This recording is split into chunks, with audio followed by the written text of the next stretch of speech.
Hello, beloved book Hello, connectors. book connectors. Welcome back to the TheBkConnection. I am here. I am your with host, a video Black for Black the book Devil. entitled Visitors, The Umbrella should you happen Lady. to But hey, tell before us, we get into feel that, free to join us. We'd if love you, to I have you. posted a video yesterday. Yesterday's date was August 1st. 2025, and in that video I talked about a lot of the recurring themes that I see over and over again whenever I read a V.C. Andrews book. I listed 3 things, but I should have mentioned 4. The 3 I mentioned in that video yesterday was the stories are in remote settings. There's always some sort of a severe preoccupation or obsession with hair chopping and incestuous relationships. The one I should have mentioned and just forgot to is most of these people are well off or well to do, as we say. They may not be billionaires or millionaires, but a lot of them are several hundred thousandaires. So, I'm sorry, I forgot to mention that in that video. Most of you have already watched it, but if by chance you haven't, feel free to go and watch that, and that'll help explain the story that I'm getting ready to tell. In that video yesterday, I also mentioned that this video may be a little lengthier than the other ones I have done over the past week or so. I'll just see where I am in about 30 to 35 minutes. I may have to break this up into 2 videos. I don't want to take up all of your time on your weekend or your days off. So, with that being said, let's get on to the telling of the story of The Umbrella Lady, written by V.C. Andrews. Now, with all of the things I just named that seem to recur all the time, this book is no different. I should have told you all just now, so I will here, that I am going to tell the story from the end back to the beginning because that's what made most sense to me. I ended up having to read it twice. I had far less questions after I read it from the end back to the beginning. And so here goes. Now, with the 4 things I just mentioned, that is true to V.C. Andrews' style of writing, this book is no different. Let me introduce you, shall I say, to Saffron. Saffron is just 3 months shy of her 9th birthday. She lives with her parents, Father Derek and Mother Lindsay Anders. She is an only child. Now, just on her, like I said, just 3 months shy of her 9th birthday, her house catches fire and her mother passes away. They, meaning she and her father, leave town to start all over somewhere else. They board a train. The train stops. They have a pit stop. Her father, Derek, took her and placed her on a bench.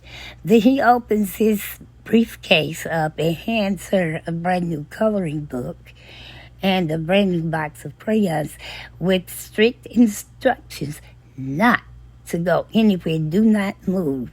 I will be back.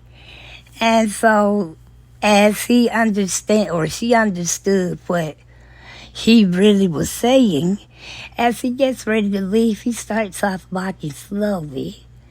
And then he stopped for a brief second. She thought he might be getting ready to turn around and tell her, never mind, you just come and go with me.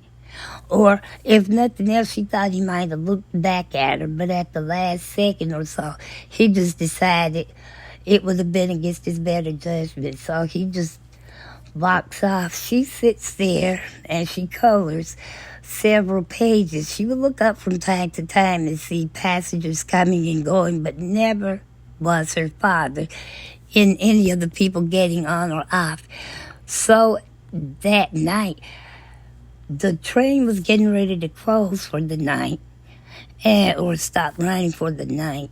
She looks around and she sees that she's the only person still there until this elderly lady shows up. And she goes, sits down, and starts to talk to Saffron.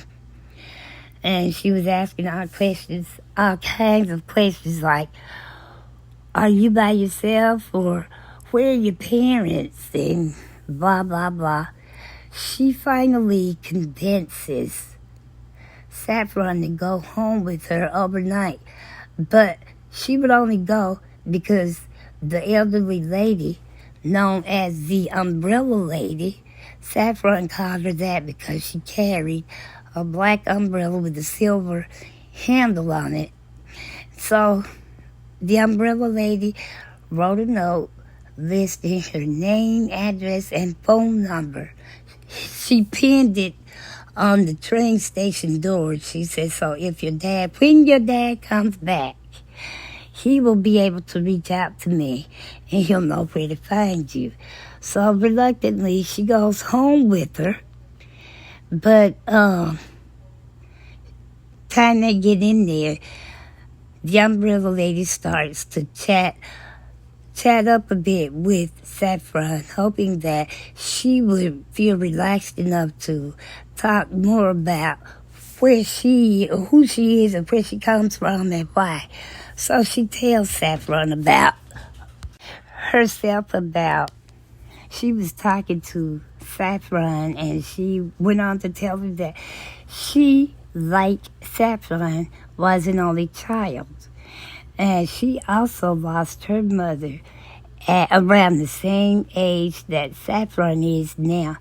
The difference is the Umbrella Lady, whose name is Maisie Daisy, last name Daisy. She spelled it Mazyddazy. Her mother just abandoned her. She left her at around the age of 9 with her father, who was significantly older than her mother. Now, she became his nursemaid, housekeeper, cook. Now, in keeping with the recurring theme of incest in this particular book, she did not allude to any type of inappropriation going on between her father and herself. So that was good. So she talked about how where her mother walked off and she had to become all of these things, her dad didn't exactly care for children, or she felt like he didn't, but he didn't leave her, so she stayed there and just had to do whatever she had to do. Now, she also felt like her father wanted her to remain a spinster. For those of you who don't know what a spinster is or was, a spinster was a woman who, if you had not dated or had gotten married by, say, like the age of 30, you were considered to be a spinster or an old maid. He thought that's what Maisie would be. Her biological or her maiden name was Dutton. Her name was Maisie Dutton until she married her husband. His last name was Daisy. And I did not mention she was very eccentric. If I didn't, I am now. She was very eccentric, and so she just got a big kick out of calling herself Maisie Daisy, even before they married. But they did marry. Now, her husband, Arthur, was 16 years older than Maisie herself. So she ended up, when they first got together, everybody puts the best foot forward at first. Sorry about that, book connectors. That was my daughter letting me know she was leaving. But anyway, back to the story. Yes, when Maisie and Arthur first met and got married, everything was nice, though. But then, by him being so much older than her, eventually he stopped wanting to do the things that they used to do when they met, like go dancing, go to the movies, go out to eat with friends, entertain in their home, things of that nature. But Arthur just wasn't. At some point, he lost interest in that, and I believe she came to resent him because she saw a lot of her father in her husband. Her father, let's see, wait a minute, no. Her husband ended up dying before her father did. So after she lost both her husband and her father, she was just pretty much all alone. She told Saffron that she was really thinking about refurbishing the whole house full of furniture, get rid of what was in there. But she just decided against it because it was just Maisie and her Snow White cat, Mr. Pebbles was the cat's name. So then, after she talks to her about herself, she goes on and starts to question Saffron. Saffron wasn't really ready to open up and speak about, like, her parents. Well, her mother in particular. She had already told her that she had lost her mother to a house fire. She wanted to know what her father did for a living. He was an insurance salesman, and her mother had gone to college to become a teacher, but she chose to homeschool Saffron. When Maisie heard that, oh my gosh, bells lit up, stars began to shine extra bright. She really came alive. And she tells Saffron that she herself was a retired school teacher. And even though she was a school teacher, she operated more or less as an assistant principal, but it was in name only. You know, there was no official capacity. But that's what she was, and she loved it, but she had retired. And if you were one of her students, most of the time you ended up in honors classes and stuff, and you did very well. She was said to have been a tough teacher, but you knew she loved what she did for a living. She didn't have to retire when she did, but she did because she felt like education was going in an opposite direction. The ratio of teacher to students was too high, and she understood that some kids needed a little more attention than others. And so she just decided to retire. So when she found out that Saffron had been homeschooled all along, well, that was just right up her alley. Then Saffron tells her that she really wanted to go to school, and her dad also agreed that she should be going to school. Now, in the beginning, when Saffron reached school age, her mother started teaching her all the way, and her husband, Saffron's father, was okay to her being homeschooled, or with her being homeschooled, when she was in like kindergarten or first grade. But by the time she lost her mother right at the beginning of summer that would have gone into Saffron's fourth grade year of school. And so her mother was adamant even then that Saffron was going to remain being homeschooled. And her father was just as adamant that she was going to go to school outside of the house. He was like, I don't care if it's public school or private school. She is going to have to be educated outside of this house. So that was the confrontation between them as parents that Saffron witnessed. So Maisie was pretty much just like Lindsay. She wanted her to stay home, and she knew that she had the credentials. And so that's what happens. Eventually, although Saffron constantly wondered and longed for her father, she eventually stopped asking every day if they could go or to the train station, or if her father had sent any letters, or anybody heard anything about him coming by. So let's fast forward to the year. Saffron turned 9 years old. Still that whole 8-year to 9-year time span, she hadn't heard a peep out of her father.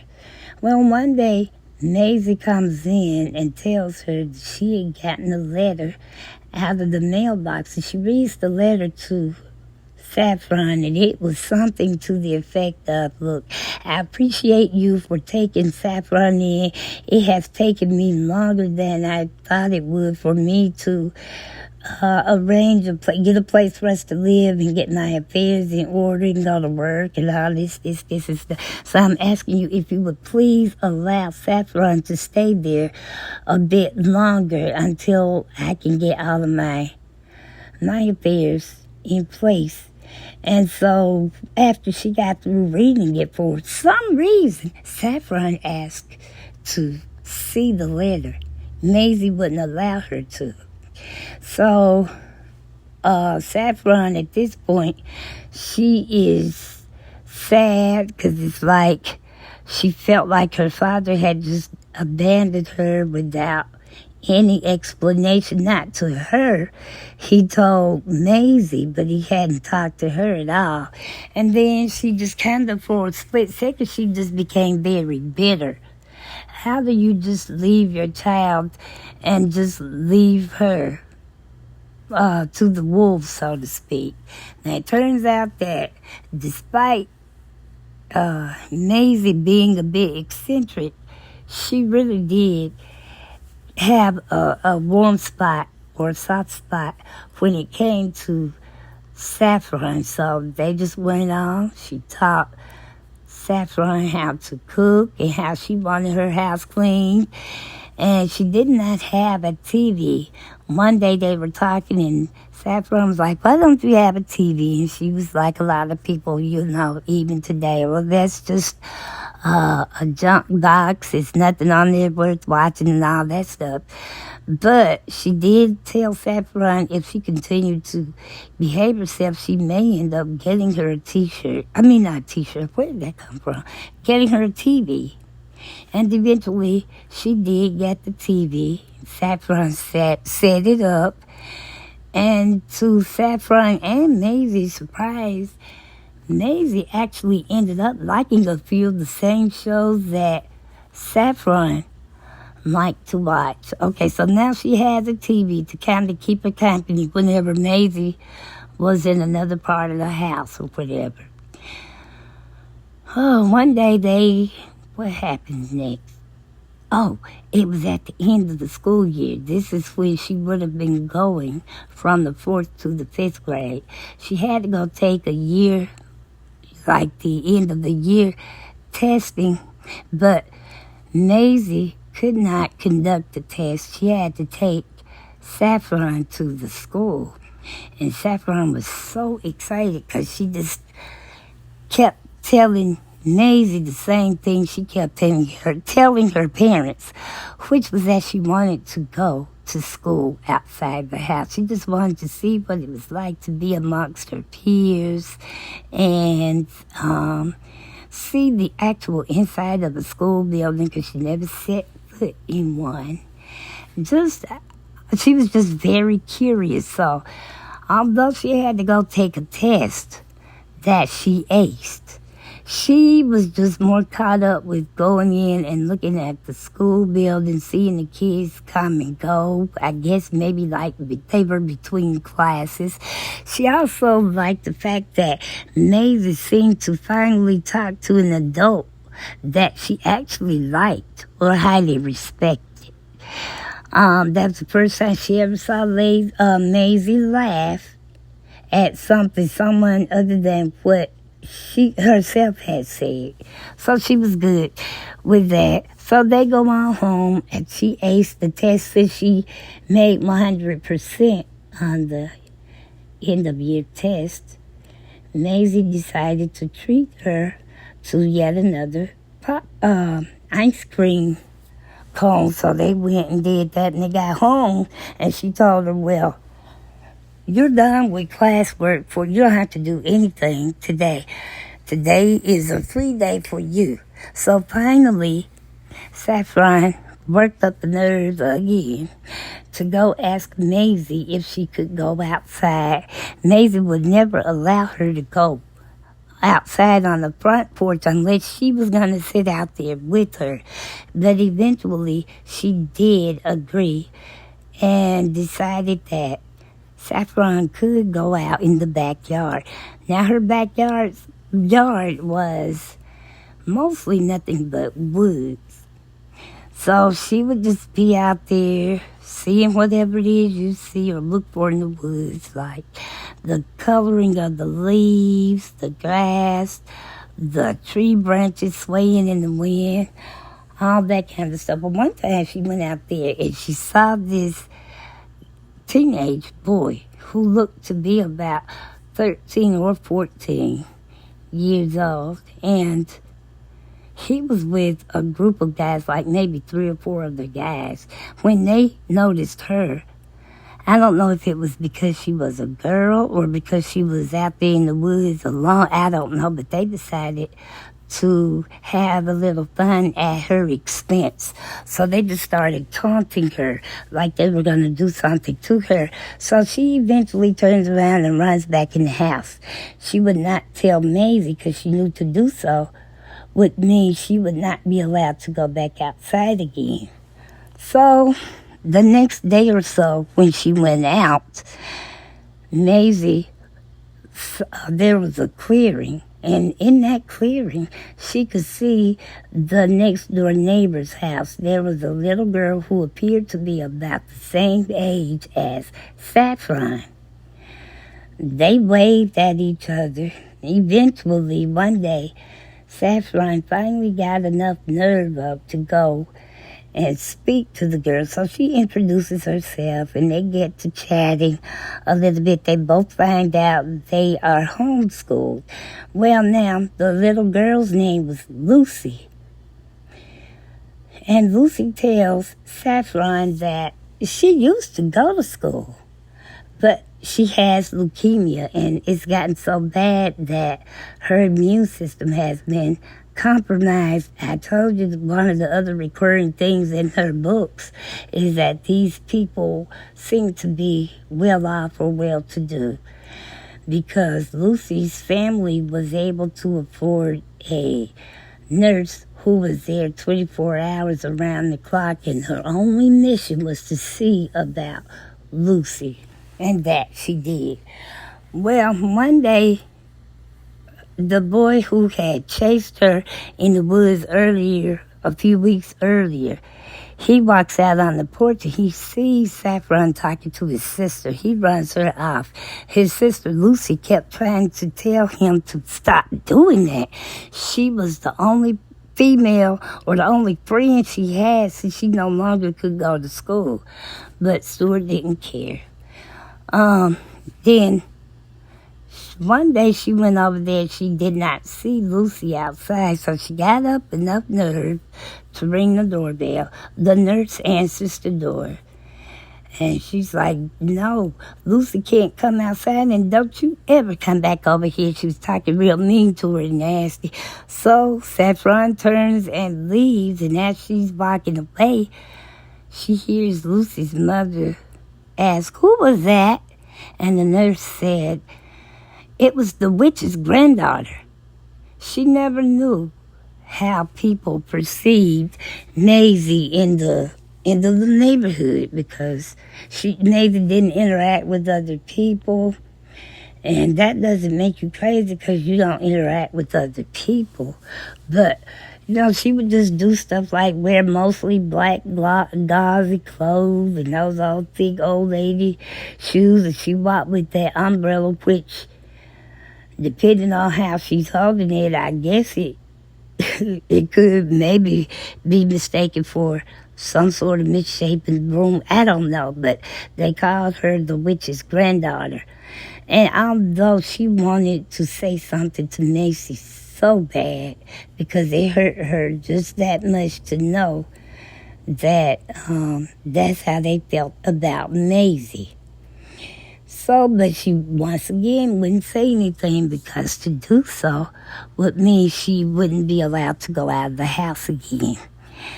But it didn't matter, because about 10 minutes after Saffron got back to the house, the phone rings. And then about 5 minutes later, Maisie comes downstairs, and she is none too pleased to see Saffron in there. She was so mad. She told her that Lucy's mother had called and pretty much chewed her out because Saffron had been over there to the house, and she was forbidden to come over there ever again. Maisie was so mad that not only did she restrict or confine Saffron to the house, but then she gave her the silent treatment. She would not speak to Maisie for a whole week. Finally, at the end of that week, I guess it was Friday night dinner or something, Saffron finally said something, and it got a smile from Maisie. And then they began to talk once again. So, but then they would go back and forth to town, just ordinarily. But on the way home one day, they both noticed that they see the ambulance with the paramedics at Lucy's house. And Maisie kept telling Saffron, just keep going, don't stop, don't look, do not look at anybody. You just keep going, go. And so she did, but she was on her mind, because had they both been in school, they would have been in the same grade. Well, the next thing we find out about Lucy is that she did die. She was like 13 years old when she died from the leukemia.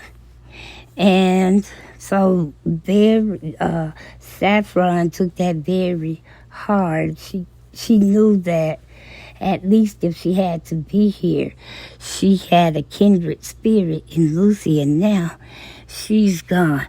Well, book connectors, I am almost 30 minutes into this story, so I think I am going to stop for now and create a part 2.